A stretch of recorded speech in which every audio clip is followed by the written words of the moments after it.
As a small boy, whenever I saw myself reflected in a large mirror, I felt all the horror of the wraith-like doubling or multiplication of reality.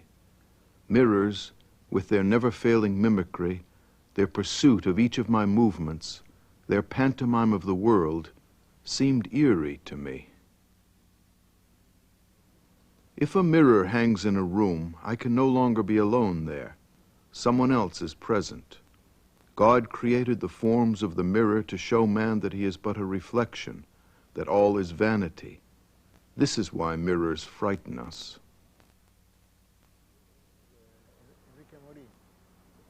The great Argentine poet and storyteller Jorge Luis Borges is a magician with words, a master of unique metaphysical fables. Often, at the center of his strange labyrinths, he comes face to face with himself.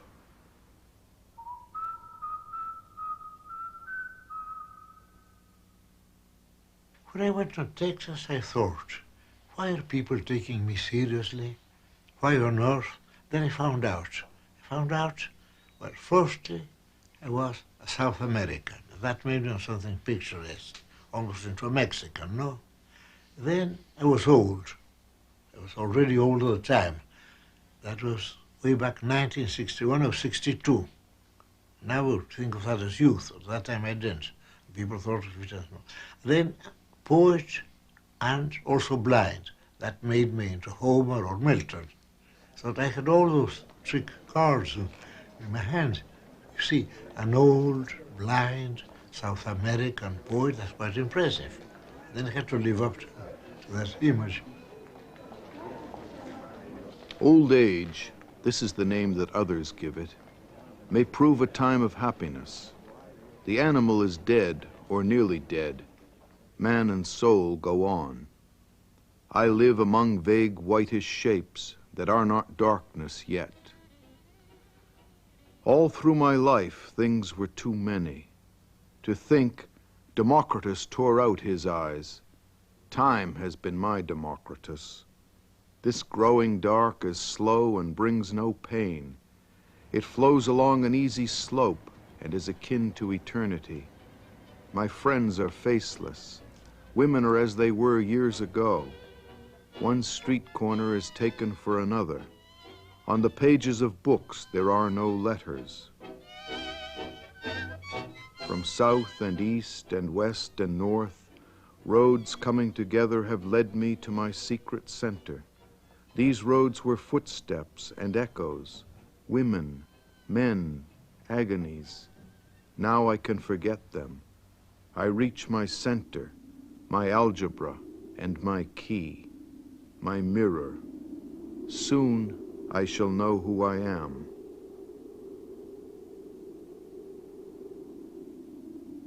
I knew that blindness was awaiting me at the end of the road, since my father died blind, my English grandmother died blind, my English great-grandfather also, so that I knew what lay in store for me.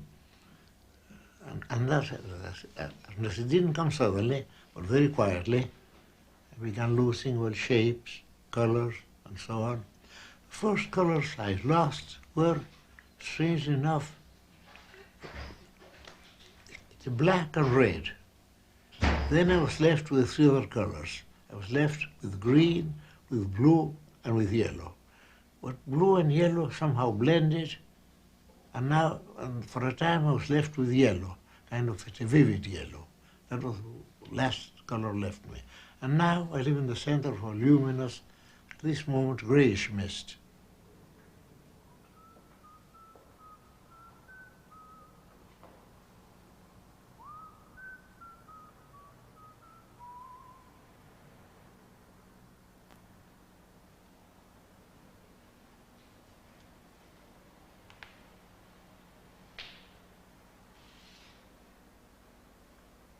My father gave me the free run of the library.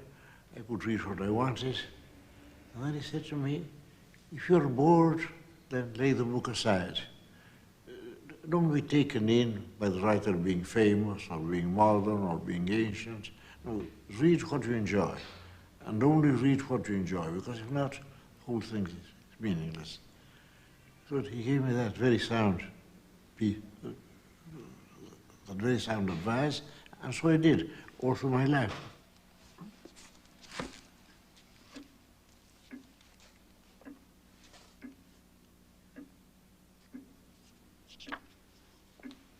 As a boy, I lived in Palermo, a shabby, run-down suburb of Buenos Aires.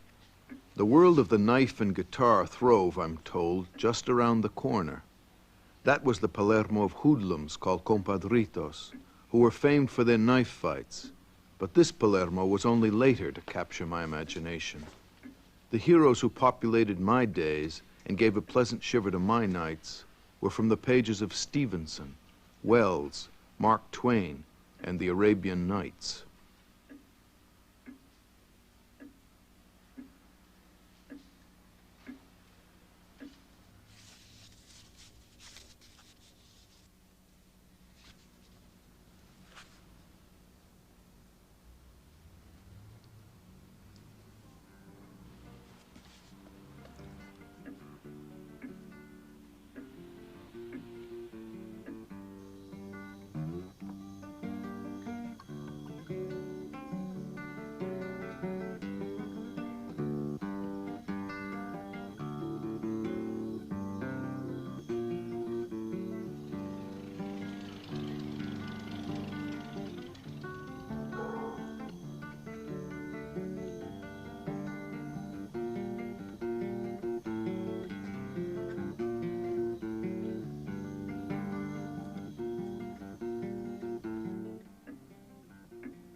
For years, I believed I'd grown up in a suburb of dangerous streets and showy sunsets.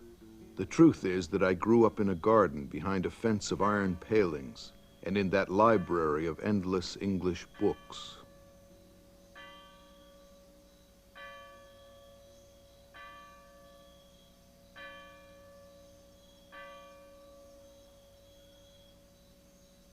This is, isn't it, the dream I dreamed and forgot just before daybreak?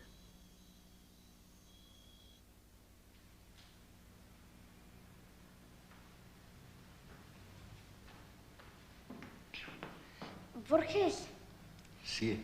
¿Cómo eras de niño? Un poco insufrible, me parece. Estaba leyendo todo el tiempo. ¿Leyendo? Sí, me gustaba mucho leer. Bueno, claro, La Noche, Julio Verne, los de Wells. ¿Y jugabas? Cuentos de hadas también. Y también jugábamos, claro, a las escondidas, sí, hay otros juegos, qué sé yo, Vigilante y Ladrón, ¿Con qué? Y con otros chicos, sí, con mi hermana también, que era muy valiente, ella subía al azotea, tenía miedo, pero había que seguirla.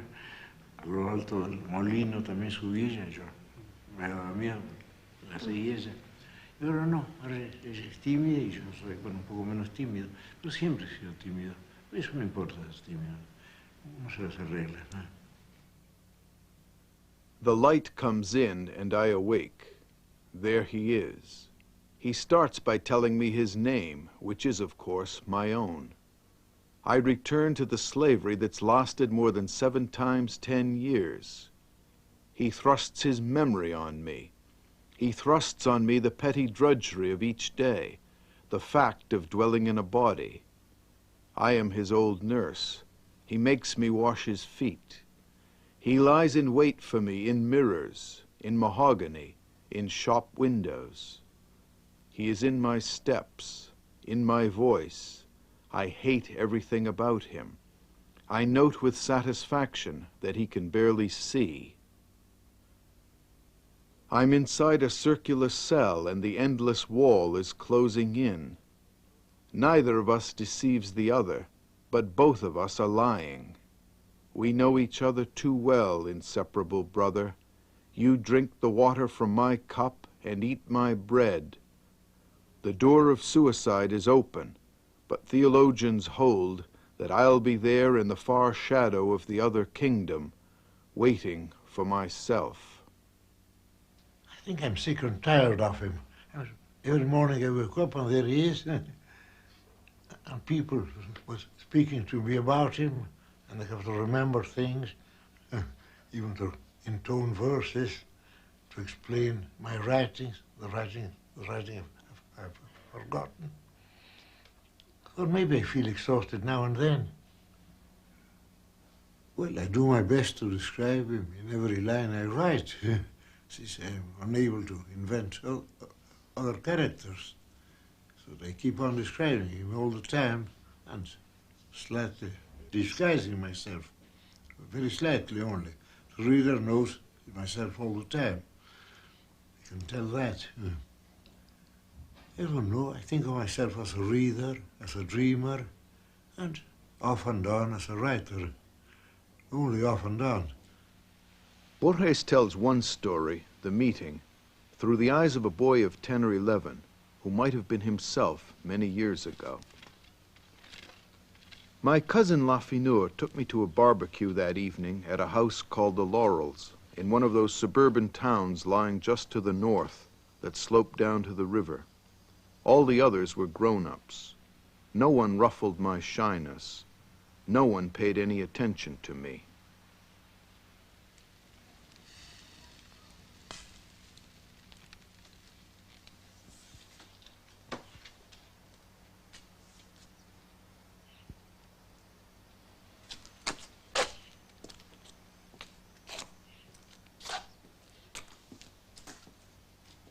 But I always know the beginning and the end, the goal, the starting point and the goal.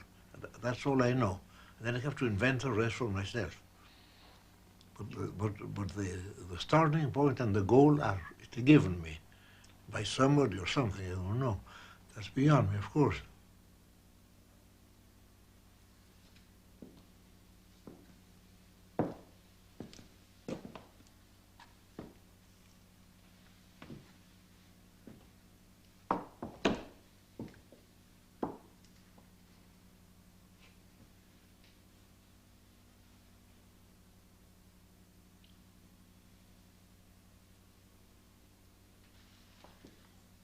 ¿Todo bien? Sí. Estos cuchillos pertenecieron a gente que se hizo famosa solo por usarlos. ¿Está aquí el de Juan Moreira? No. Pero este aquí perteneció a Juan Almada.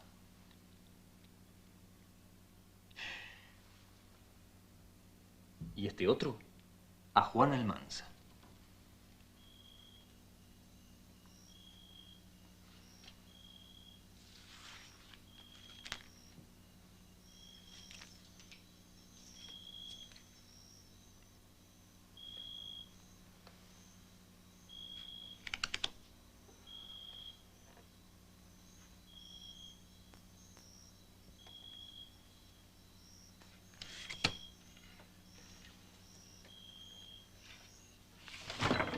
Usted me está haciendo trampas.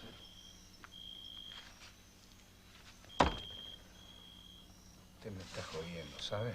Sí, me está haciendo trampa. Tranquilo, nada. Usted me está haciendo trampa, ¿entendió? Me está... A mí esto no me lo hace nadie, ¿sabe? Vamos a arreglarlo de otra manera. No. Lo que pasa es que yo tengo miedo. Voy a batirme con usted. Y ahora mismo. Armas acá no faltan.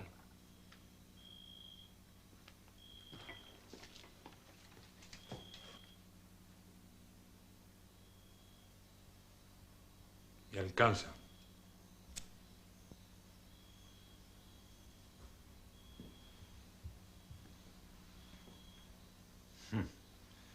Me jugaba que Maneco iba a elegir la espada. Little did the men know that the fighters who once owned those knives, Juan Almada and Juan Almanza, had been rivals. For years they'd searched for each other, but they never met. Juan Almanza was killed by a stray bullet during some election brawl or other. The other man, I think, died a natural death in a hospital bed in Las Flores. Now their knives were meeting.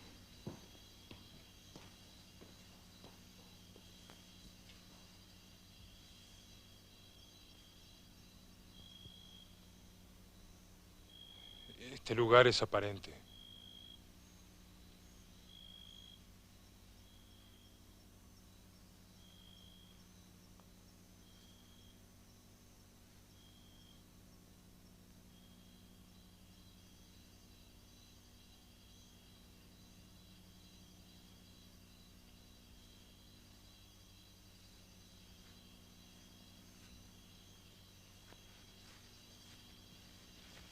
Unused to fighting with knives, they began clumsily, almost as if they were afraid of hurting each other.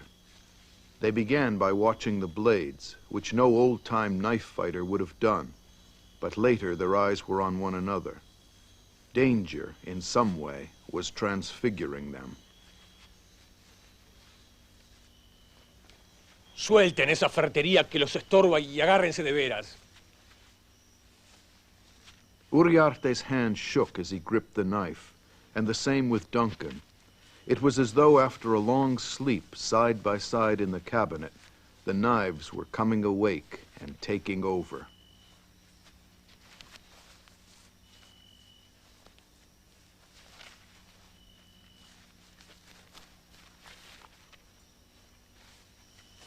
Without ponchos to act as shields, they used their forearms to block each lunge of the knife.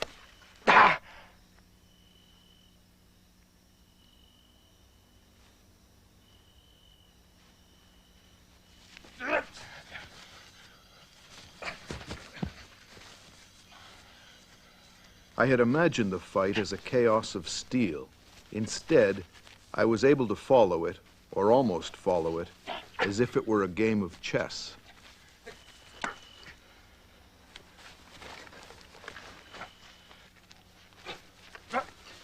¡Se están matando!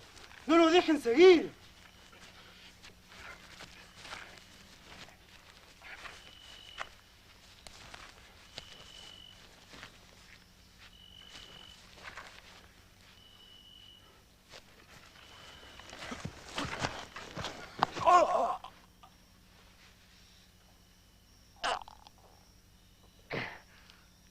¡Qué raro!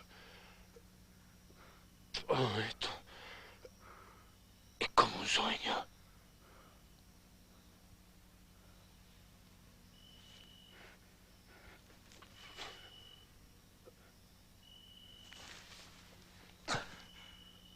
In the years that followed, I often thought that what my eyes had seen that night was really the end of another story. An older story.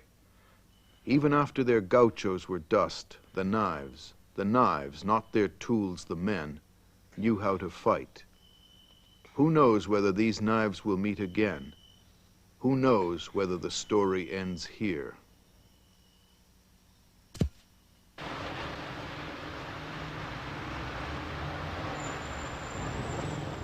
We were about a man called Dobles, and Dobles took us to see a cockfight in El Magro. It's a very exciting experience, especially for a nearsighted man like me, because the whole thing happens, well, it's quite close to you. Then they give you a newspaper in order to protect your trousers from the blood of the cocks, and the cocks enjoy it. They enjoy fighting. The real fighters, well, they may be blind, and they go on fighting. There's not be a single feather left on them, and there they are, like some kind of red swan, still fighting. And generally, one of them is killed in a kind of frenzy, a military frenzy or heroic frenzy. And they go on fighting and fighting, and they enjoy it thoroughly. That would hardly be said for the bull in a bullfight. I don't think he's enjoying it, because he hasn't the ghost of a chance. Well, a cock has. A cock may kill the other and feel very happy about it.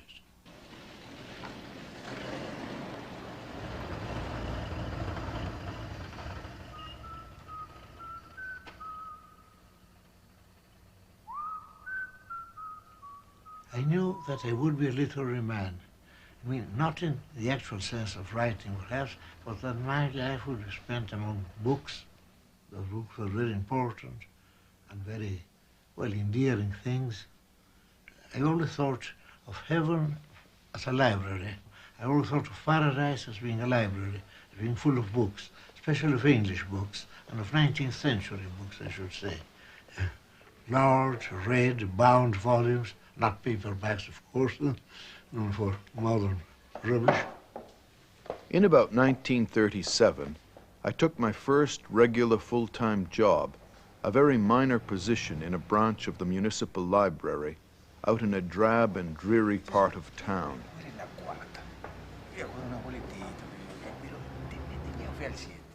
At the library, we did very little work.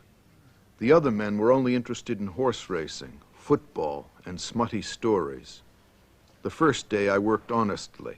On the next, some of my fellows took me aside.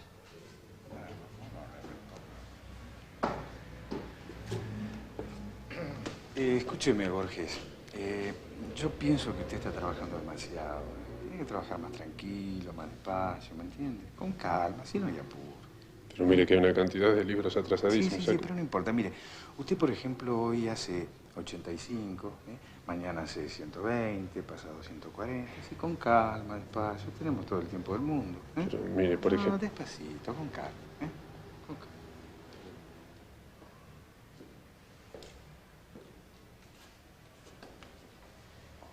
I worked at the library for about 9 years. They were 9 years of solid unhappiness.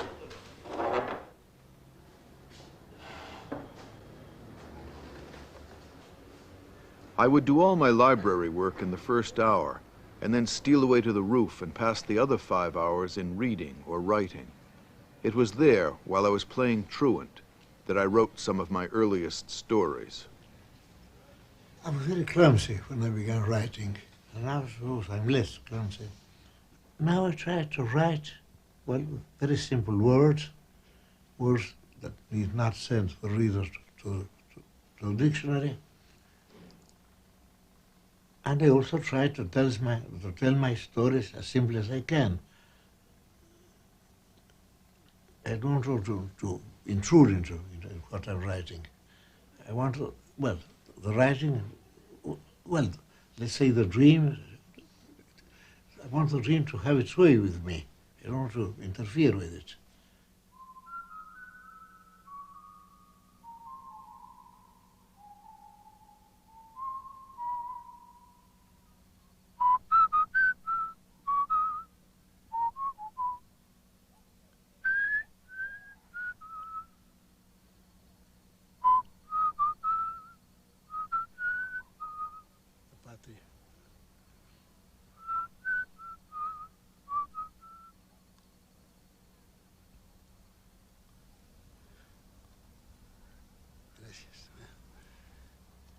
Silbido de la patria. Desde luego, sí. Yo estoy ahora a la orilla del Ródano. Sí, me parece que sé lo que usted quiere decir. ¿Sí? Sí, y yo estoy a orilla del río Charles, que separa a Boston de Cambridge, ¿no? ¿Cómo? Y sin embargo nos hemos encontrado. Carlos, yo escribí ese cuento hace tiempo, pero yo no recuerdo cómo sigue. Another exploration of the theme of the double comes in Borges's recent story, The Other, in which, as an old man in Cambridge, Massachusetts, in 1969, he finds himself suddenly sitting next to the priggish young Borges in Geneva in 1919. Yo pensé, caramba, yo he sentado alguna vez en un banco a orillas del Ródano y de esa reflexión no demasiado interesante salió el cuento que me dicen que salió bien. At old age, one knows one's limits.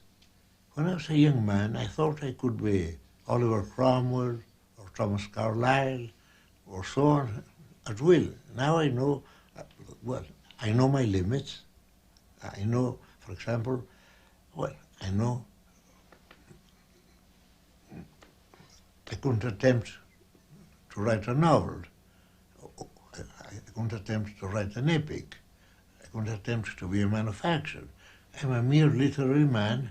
I mean, a reading man, a dreaming man, And now and then, alas, one writes. But I think my fate has been essentially a literary one. And that's as rich a fate as any other. Yo le digo a usted que tengo 83 años y no lo creo. Me parece imposible. Me siento, bueno, lleno de curiosidad, lleno de temor, como cuando era chico, como cuando era joven. ¿Qué? Porque a lo mejor no hay diferencia entre el ayer y el hoy. No, posiblemente no haya. Y además que si hubiera diferencia, seríamos otras personas. Tiene que haber algo esencial que perdure en nosotros y que se da cuenta, bueno, que hace que esos recuerdos que yo tuve de Ginebra sean míos y no sean de usted, por ejemplo. Claro. ¿Cómo será el mundo suyo? Este mundo que yo tengo ahora a los 21 años es de una manera. Beneath our conversation about people and random reading and our different tastes, I realized that we were unable to understand each other. We were too similar and too unalike. Each of us was a caricature copy of the other, yet unavoidably, it was his fate to become the person I am. We said goodbye without having once touched each other. Every single story of mine has been a duty. I mean, that's been laid on me, a burden laid on me, and then I had, well, to fulfill it. I had to do it. But I always think of those things coming from somebody else, perhaps well, from my own past, or my own memory, or what it's called the great memory, the memory of the species in every individual.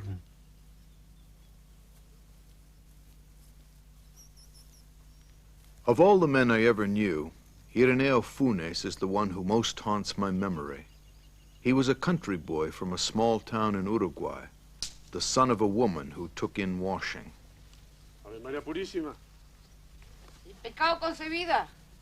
Adelante, pase nomás. I only saw him 3 times, the last many years ago, on the day I called to say goodbye and to pick up the Latin text of Pliny's Natural History that I had lent him the week before.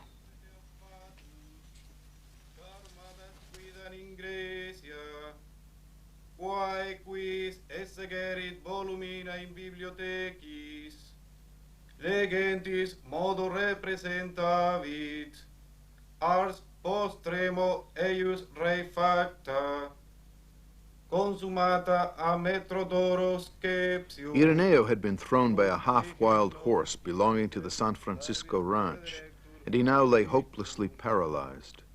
When my cousin told me this, the news had an extraordinary effect. Adelante. The accident had been predicted by the events surrounding my first meeting with Funes 3 years before, but like the elements of a dream rearranged. I'd been galloping on a horse back to the San Francisco, and Funes had been running along a high, narrow place from which he could have fallen.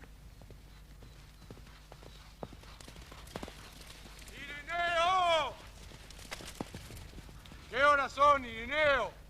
Faltan 4 minutos para las 8, Juan Bernardo. Funes, my cousin later explained, was famous in those parts for always knowing the exact time, like a clock.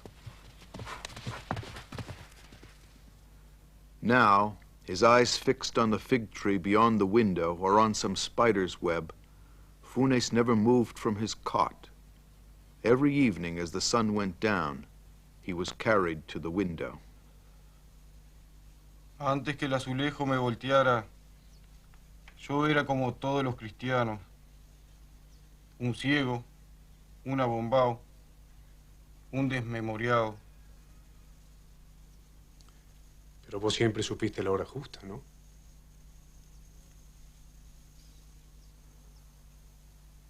$19 años viví como quien sueña. Miraba sin ver, oía sin oír. Me olvidaba de todo, o de casi todo. Al caer, perdí el conocimiento. Cuando lo recobré, el presente era casi intolerable, de tan rico, tan nítido.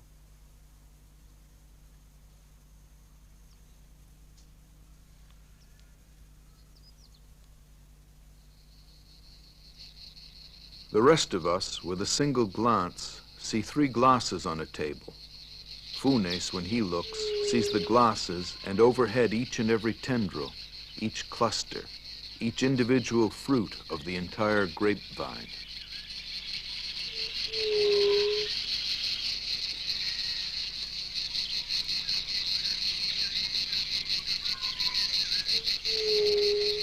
In his memory, he had engraved the shape of each cloud in the southern sky at daybreak on the 30th of April, 1882, and he could compare them with the cover of a certain book bound in leather that he had seen only once, and with the outlines of the foam raised by an oar dripping into the Rio Negro on the eve of the Quebracho uprising.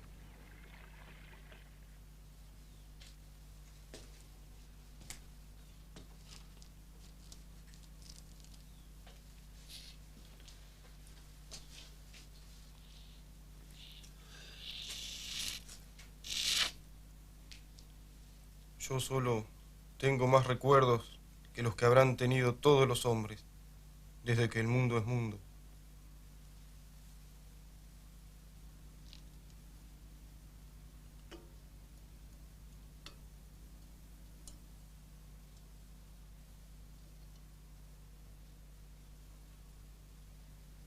Mi memoria, Señor, es como vaciadero de basuras. He told me that the year before he had devised an original system of numbering. Each of his numbers was a different image. In just a few days, he had gone beyond the 24,000 mark. 7013, 7014, 7015, 7016, 7017, 7018.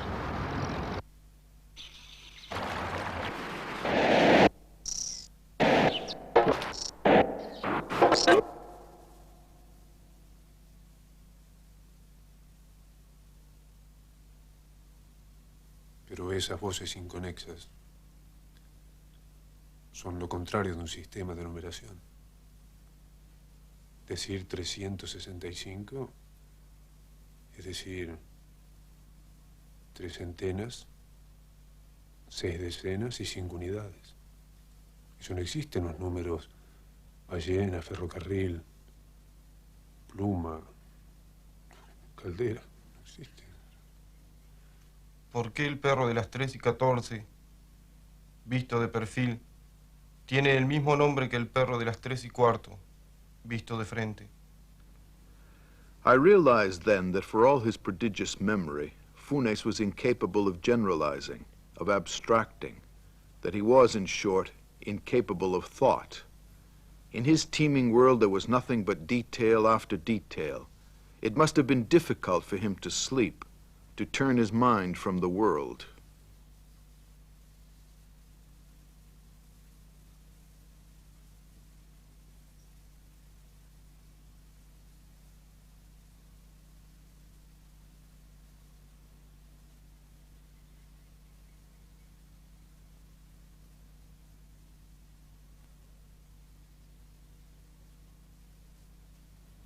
Almost in fear, it occurred to me that each of my words, each of my movements would live on forever in the stammering grandeur of Funes's memory. I hardly dared move, not wishing to add to his awful burden.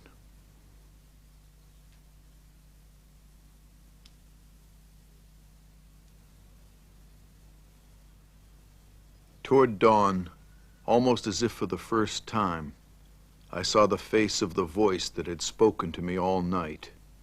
It seemed as monumental as bronze, more ancient than Egypt, older than the prophets and the pyramids.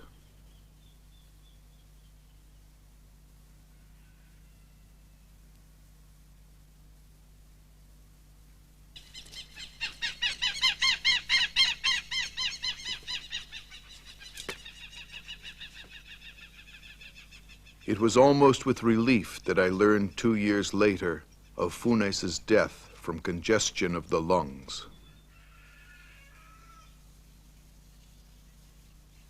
Derme koft biat me aro nicht wakot nakan stefnan, wann ich habe klief genossaf, kalde je thrungen waarom vet mine, forste je bunden kaldum klomum, nebet him to herpan hye, na to ringveie, na to viva vina, na to world hygt.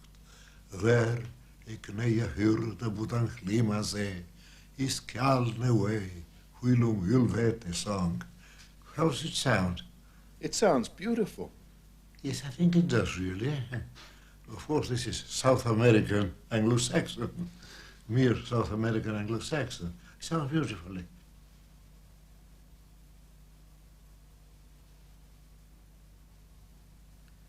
You once said that you always came to books before you came to things.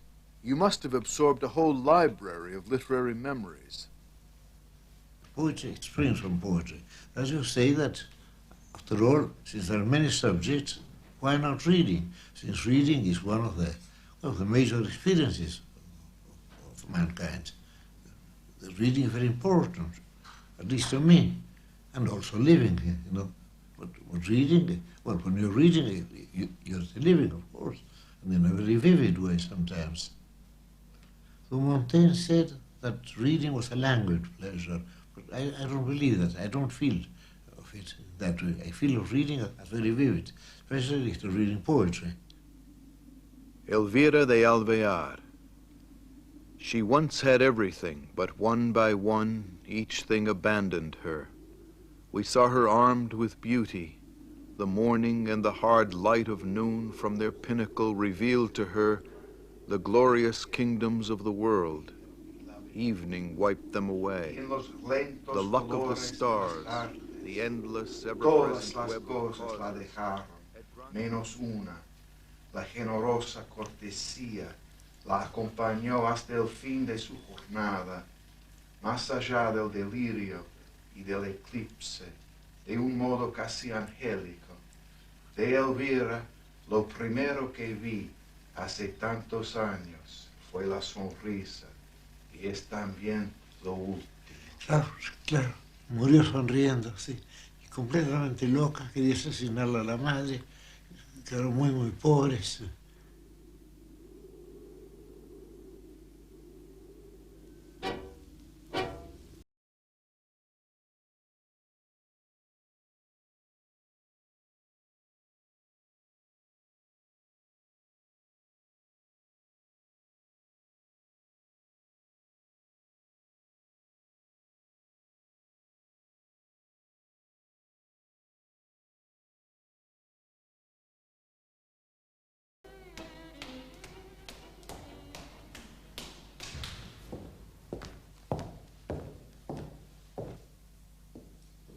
Madre.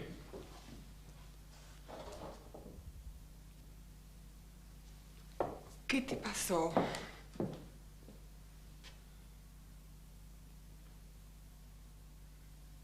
The lift, the elevator, I mean, well, it was out of order, so I climbed up a staircase, and I felt something fluttering my forehead. I thought, how strange, a bat. It was a window. And then I had, well, the blood poison, and I was operated on, and I was, well, about to die, but I never thought of that. Death is too abstract a thing, especially when you're suffering physical pain and insomnia and nightmares. So I was just so interested in my personal suffering that I never thought about being in danger.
The gray man crawled up the slippery bank without parting, perhaps without feeling the brushy thorns that tore his flesh.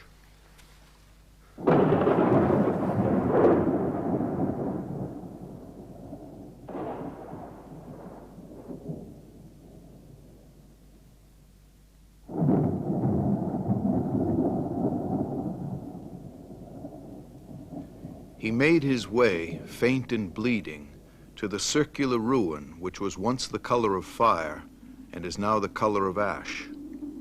This ruin was a temple which was destroyed ages ago by flames. The stranger knew it was the place he needed for his unswerving purpose, which, though it was supernatural, was not impossible. He wanted to dream a man. He wanted to dream him down to the last detail and project him into the world of reality. The stranger dreamed himself at the center of a circular amphitheater, which in some way was also the burnt-out temple. Crowds of disciples exhausted the tiers of seats. The faces of the farthest of them hung centuries away from him and at a height of the stars. The man lectured on anatomy, cosmography, and witchcraft. He was in search of a soul worthy of taking a place in the world.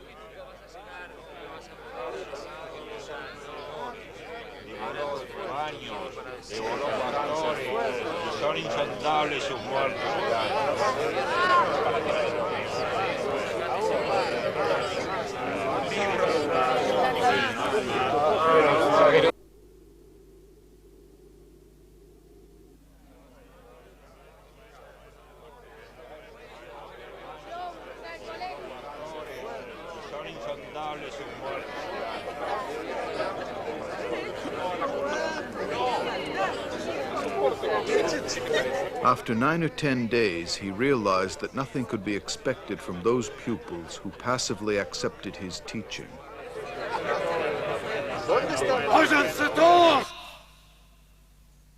He dismissed his vast dream school forever. Borges, you speak of H.G. Wells. In what way did he influence you? I think he taught me that a fantastic story should be accepted of imagination. So he said that in his stories he only used one fantastic element. For example, he wrote Invisible Man. You have a lonely invisible man in London. Then another, The World of the Worlds. Well, the world was invaded by people from Mars. But he didn't write a story about invisible inhabitants of Mars invading the Earth, because that was started belief. So in his stories, he only had one fantastic thing, and all the rest was commonplace and unbelievable. And I have done the same thing. He realized that the task of shaping the senseless and dizzying stuff of dreams is the hardest that a man can attempt. He realized that an initial failure was to be expected, and now he sought another method. He waited until the moon was a perfect circle. He worshipped the gods of the planets, uttered the prescribed syllables of an all-powerful name, and slept. Almost at once, he dreamed a beating heart. He dreamed it throbbing, warm, secret. With anxious love, he dreamed it for 14 lucid nights. Each night he perceived it more clearly. Before a year was over, he came to the skeleton, the eyelids. The countless strands of hair were perhaps the hardest task of all. He dreamed the whole man, a young man, but the young man could not stand up or speak, nor could he open his eyes. Night after night, the man dreamed him asleep.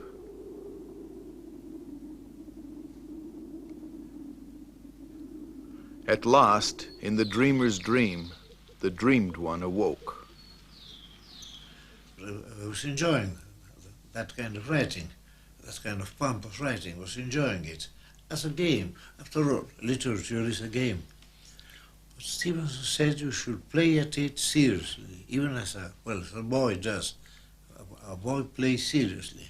I suppose a literary man plays seriously, but he knows that the whole thing is a play. or a game. The magician devoted 2 years to initiating his disciple into the riddles of the universe and the worship of fire. The exercises over, he sent his son down the river to another temple. The magician knew that of all the creatures in the world, fire was the only one who would recognize his son as a phantom. The recollection tormented him.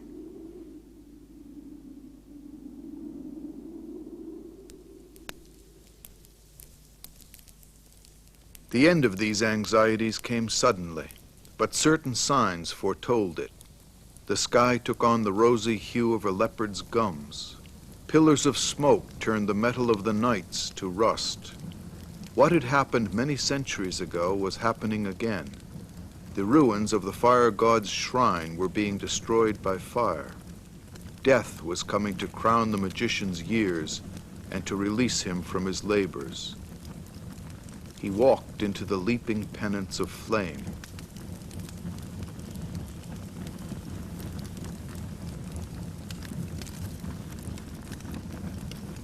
They did not bite into his flesh, but caressed him and flooded him without heat or burning. In relief, in humiliation, in terror, he understood that he too was an appearance, that someone else was dreaming him. Le dolía fuertemente la cabeza, lo cual, sumado a un decaimiento general, lo desalentó. When I began to recover, I feared for my mental integrity. I remember that my mother wanted to read to me from a book, but for 2 or 3 nights I kept putting her off. At last she prevailed, reading me a page or 2. Esto le hizo notar que el cuarto, si es que estaba en un cuarto, estaba notablemente caliente.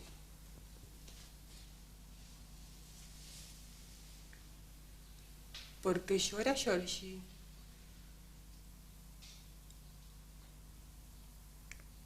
Lloro porque entiendo. I had ordered several books from London. They came, and my mother wanted to read them aloud to me. But I wouldn't have it because I was afraid of not understanding them. And then she read me a book called Out of the Dark Planet, from the Dark Planet. A book, I think, by C. something Lewis. It's a science fiction story. Then, when she came to the 3rd or 4th page, she saw that I was crying. She said, "Why are you crying?" And then I said, "Well, because I understand what you're saying, what you're reading, and I hope to understand." I thought that I could, well, mind, well, it fallen to pieces. So the fact of understanding a novel, that was a fine experience to me. That was a month after the actual operation.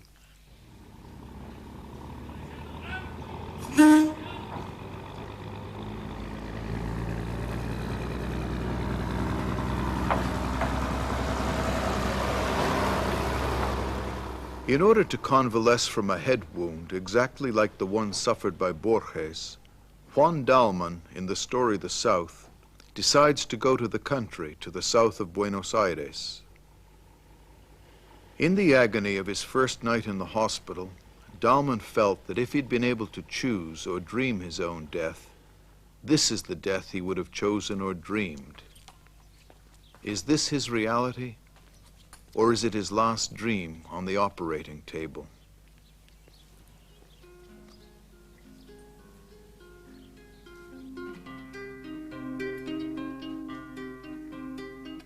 For some reason or other, the train had been unable to stop at his station, and Dalman finds himself in a place he does not recognize.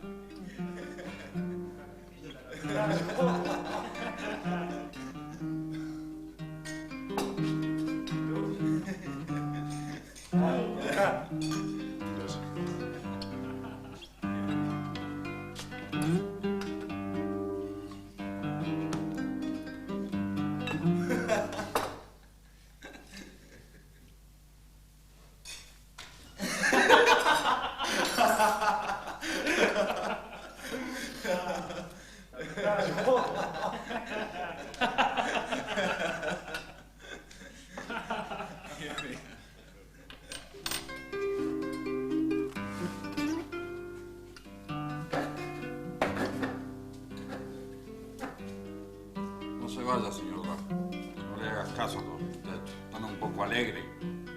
Surprisingly, the proprietor knows his name. Dahlman feels the insult is now more than just to him. It's to his family honor. ¿Qué andan buscando ustedes? Mírenlo al pavo mierda. Parece un pavote. Salí a pelear si sos hombre.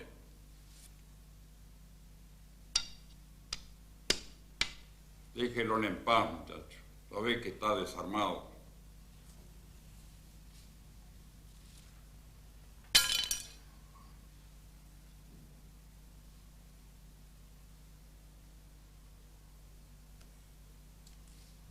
It was as though the South had decided that Dahlman should accept the challenge. As he picked up the knife, he felt two things. First, that this almost instinctive action bound him to fight. Second, that in his clumsy hand the weapon would not serve to defend him, but only to justify his being killed.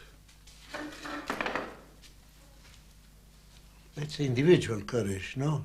Not courage for the sake of a cause or for faith. No, just individual courage, personal courage, I mean. So I suppose people have to worship things, and then why not worship courage? And that was done well by the Norsemen, I suppose, by the Saxons also. The idea of worshiping courage for its own sake, not for the sake of a cause or a sacrifice or dying for your country or dying for your faith, no. Allusion to the death of Colonel Francisco Borges, 1833, 1874. White horse, white poncho, pick a studied way over the flat terrain. Ahead, death lurks patiently in the barrels of the guns. Colonel Borges sadly crosses the plain. What closed on him, the Remington's crackle, what his eye took in, endless grazing land, are what he saw and heard his whole life long. After General Mitre had surrendered in one of our small civil wars, he decided, well, commit suicide in a sense. So he rode on a white horse, he wore a white poncho, he rode very slowly, he didn't gallop, he rode very slowly with his arms crossed, and then he got two Remington bullets into him, and then he fell off his horse and he died that very night. It was a kind of suicide, but he used as his weapon, let's say, a whole army.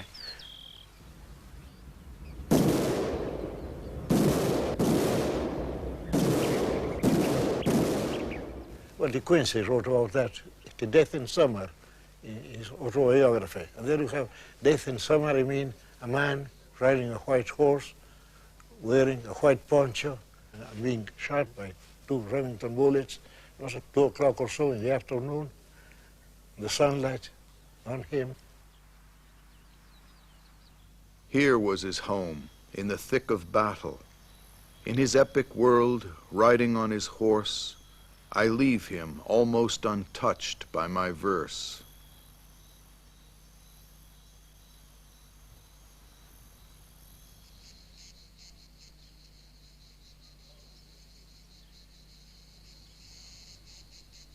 There's beauty in the tombs, the spare Latin and link of fatal dates, the conjunction of marble and flowers, the broad intersections as cool as patios, and all our yesterdays of a history now stilled and unique.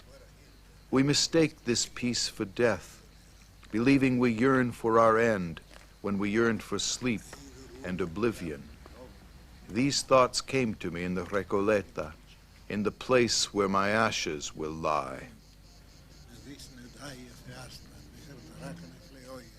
The remains of Borges's great-grandfather, Colonel Isidoro Suarez, lie mingled with those of a friend in the family tomb, among other illustrious forebears.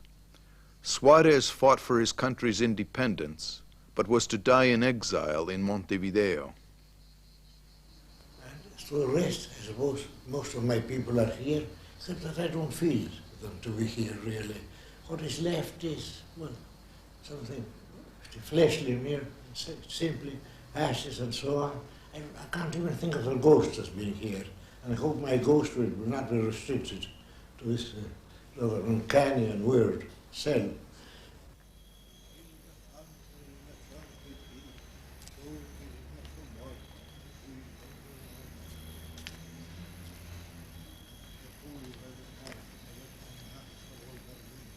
Theoretically, yes, in theory I am a quiet anarchist, more or less like Herbert Spencer, and as far as war goes, I'm a pacifist now, in spite of my, well, I suppose epic grandfathers and so on. I'm a pacifist, I'm in good company. Well, I can speak of, well, Alberdi, who wrote that book, The Crime of War, during the Paraguayan War. Why not? Tolstoy, Ruskin, Bertrand Russell,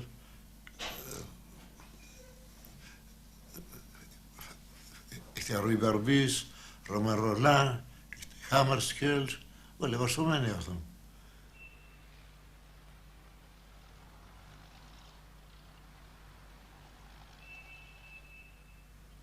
Borges sometimes says he doesn't understand his own country, that only time makes history comprehensible. During World War II, for championing the Allied cause, and perhaps also for his outspoken defense of Argentine Jewry, Borges lost his job at the library. In contrast, his occasional faint praise of Argentina's military regimes during the 70s has puzzled his admirers. Well, see, being blind, not reading the newspapers, I was very ignorant. But since then, people have come to my house, they have told me sad stories about, well, the disappearance of their daughters, their wives, their children. So now I know better. Well, that's, during the time, I knew nothing whatever about it. Things were kept from me, but now those things can't be ignored. Yes, many people have accused me of, well, being rather late in the day. But what else could I do? You see, I live by myself, I know few people, I read no papers. I only heard what my friends tell me, and my friends belong, well, to a certain set. But now, of course, I know all about all that misery, all those crimes, piled one on top of the other. That's the reason why I was silent before. Ignorance, dear madam, sheer ignorance, as Dr. Johnson said. Now I think I know better. And I feel very sad about it, of course, loving my country as I do.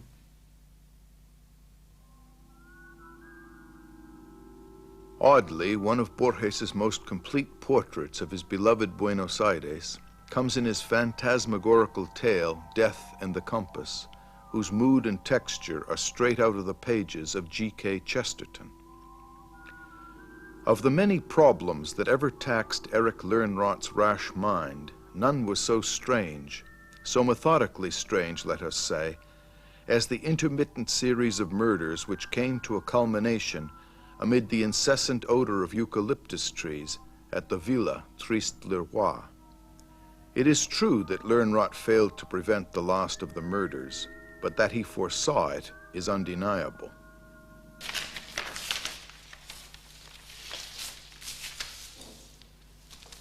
The first murder had taken place 3 months earlier in a hotel on the east side of the city.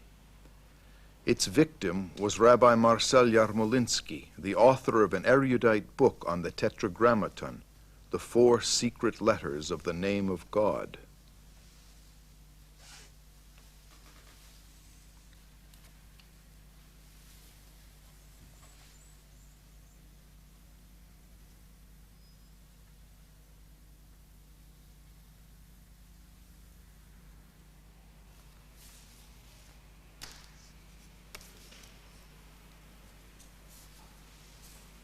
The second murder took place exactly 1 month after the first.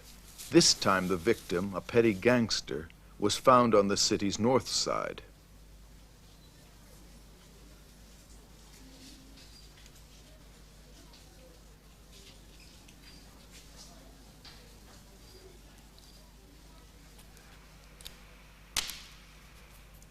Again, exactly 1 month later, the third murder occurred, but this time on the south side.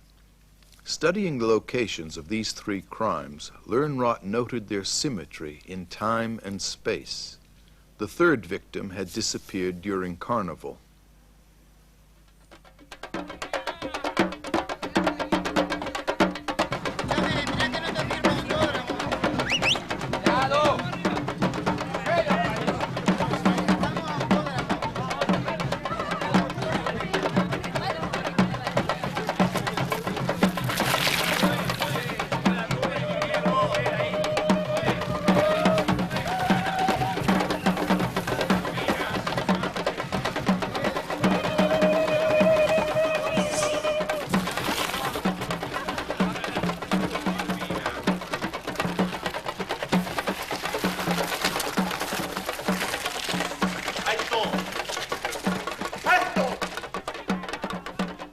On his map, Lönnrot saw that the points of the 3 crimes formed the sides of an equilateral triangle.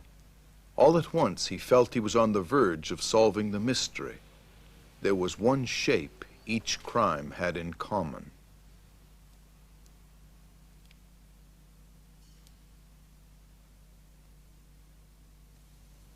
Now he knew there was going to be a 4th crime, and he knew where and when it would happen.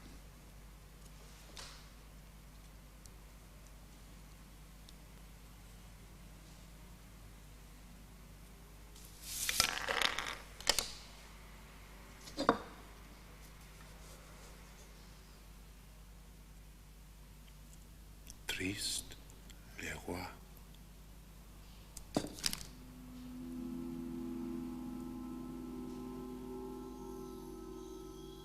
As the story unfolds, Borges makes us wonder, is the detective Lönnrot a fool walking into a death trap? Or, in some symbolic way, is he a man committing suicide?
Quédate quieto, que te estoy apuntando, te digo. Quédate quieto, te digo. In a short story, well, what you first see is the plot, and then you go on to the characters. As to myself, I have created no characters of any kind. I just imagine myself in different periods, in different situations. That's that. I haven't created a single character, as far as I'm aware. Es usted muy amable. Ha caído en mi laberinto. The detective and the criminal, whose minds work in the same way, may be the same man. The hint is there in their names, Learn Rot and Scarlach, in German, red and scarlet.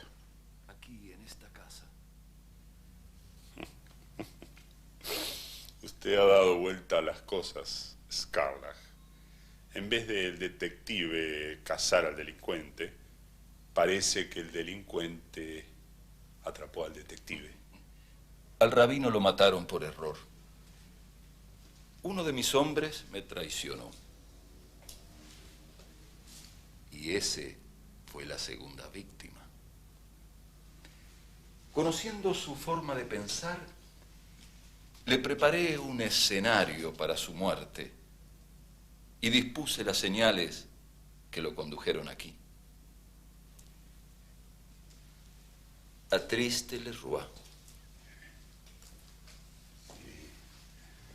La primera señal, el tetragramaton. Después las formas repetidas. El rombo en la pared de la pinturería. Los rombos en los trajes de los arlequines. Y el triángulo equilátero, formado por las líneas que unen los puntos de los crímenes. Sí, usted supo que yo encontraría el cuarto lugar donde se cometería el cuarto crimen. Sí, amigo mío. Y lo encontró. Aquí, en la soledad de esta casa.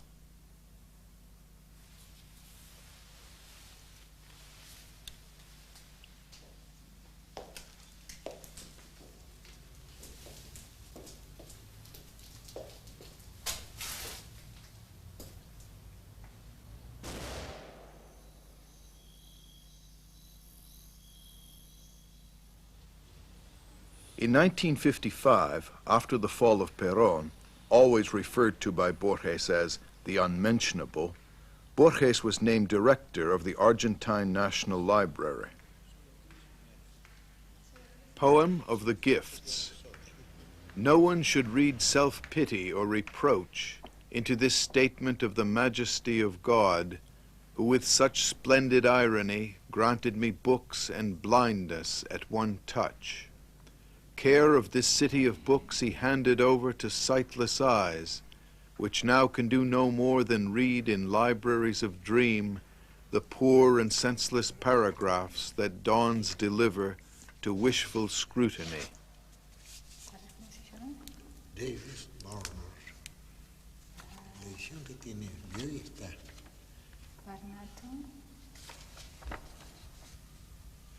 Barnett, sí. In vain the day squanders on these same eyes its infinite tomes, as distant as the inaccessible volumes which perished once in Alexandria. In shadow, with a tentative stick, I try the hollow twilight, slow and imprecise. I, who had always thought of paradise, in form and image as a library.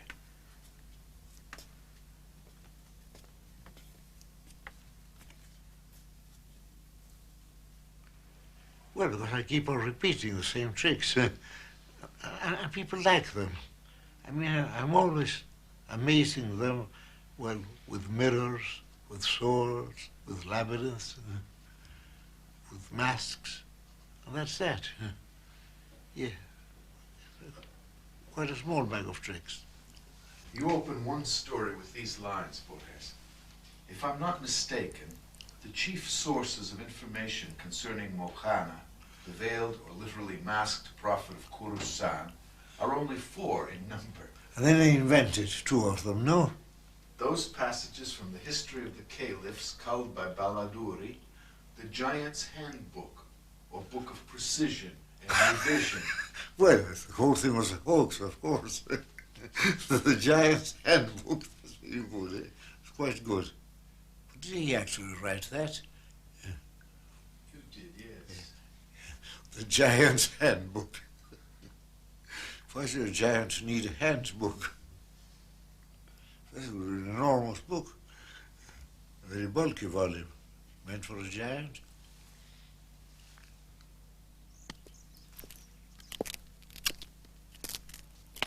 According to the facts, the complex revolution, the sartorial revolution that is, began at the seaside resort of Necochea.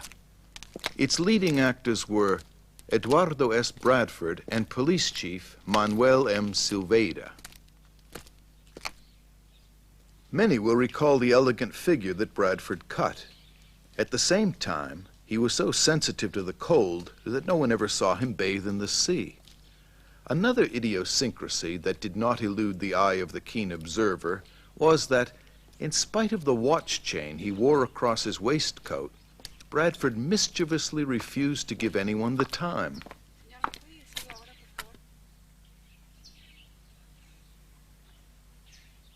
Borges is always a consummate entertainer, a sly humorist.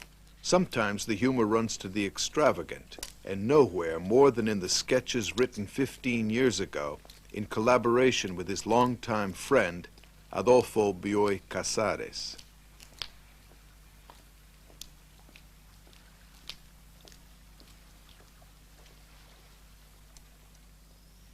No one, perhaps, might ever have rung down the curtain on Bradford's guise had it not been for the perspicacity of Police Chief Silveira, who, spurred on by a bloodhound instinct, came to have his suspicions. The tireless sleuth ordered 2 plainclothesmen to tail Bradford to the door of his modest home on one of those still unnamed streets far out beyond the town limits.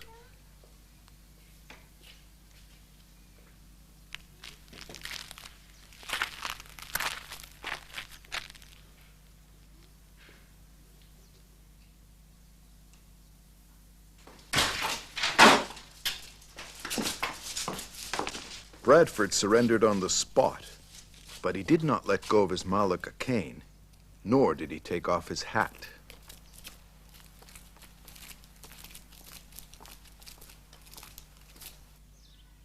Accused by the prosecuting attorney of breach of trust and indecent exposure, Bradford immediately gave in. From 1923 to 1931, our hero, the impeccable gentleman of the promenade, had strolled the town of Necochea naked. Hat, mustache, collar, tie, watch chain, carnation, suit, and set of buttons were but drawings in color applied to the tabula rasa of his epidermis. About his trousers we choose to preserve silence. After the trial, Bradford, in the martyrdom of a jail cell, revealed himself as the pioneer he was. Wearing no more than a striped suit, stubbornly drawn on his flesh, he died of bronchial pneumonia. I think he even paints a hat and an umbrella also, no? Or a stick. Yes. How that is done, nobody knows. At least I don't. Yes, I think he has a straw hat. And he carries an umbrella. Yes, I went in for hoaxes, even as did Carlyle. But now, yes, I'm tired out. I try to be straightforward, to avoid being clever, to avoid being humorous. I just write on in my own way. Borges and myself. It's to the other man, to Borges, that things happen. I walk along the streets of Buenos Aires. Of Borges I get news through the mail and glimpse his name in a dictionary of biography. I have a taste for hourglasses, maps, 18th century topography, the roots of words, the smell of coffee, and Stevenson's prose. The other man shares these likes, but in a showy way that turns them into stagey mannerisms. It would be an exaggeration to say that we're on bad terms. I let myself live, so that Borges can weave his tales and poems, and those tales and poems are my justification. And so my life is a running away, and I lose everything, and everything is left to oblivion or to the other man. Which of us is writing this page, I don't know. Mírenlo al pavo de mierda. Parece un pavote. Borges, ¿cómo era? Ik ben mijn schulvo. Usted ha dado vuelta a las cosas, No, tranquilo, nada. Usted me está haciendo trampas. Mi memoria, señor, es como vaciadero de basuras. A man sets himself the task of depicting the world. Year after year, he fills a long white wall with images of provinces, kingdoms, mountains, bays, ships, islands, fishes, anchors, rooms, tools, stars, horses, and people. Just before he dies, he discovers that out of this patient labyrinth of lines emerge the features of his own face.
I stand in hope of death, great hope of death. I wouldn't like to die at this very moment, but maybe tonight. No, tonight I can't. Tomorrow I got to work. Well, well, the day after tomorrow, that's fine. But maybe I'm too impatient. I have to wait a few days, or a few weeks, or a few years.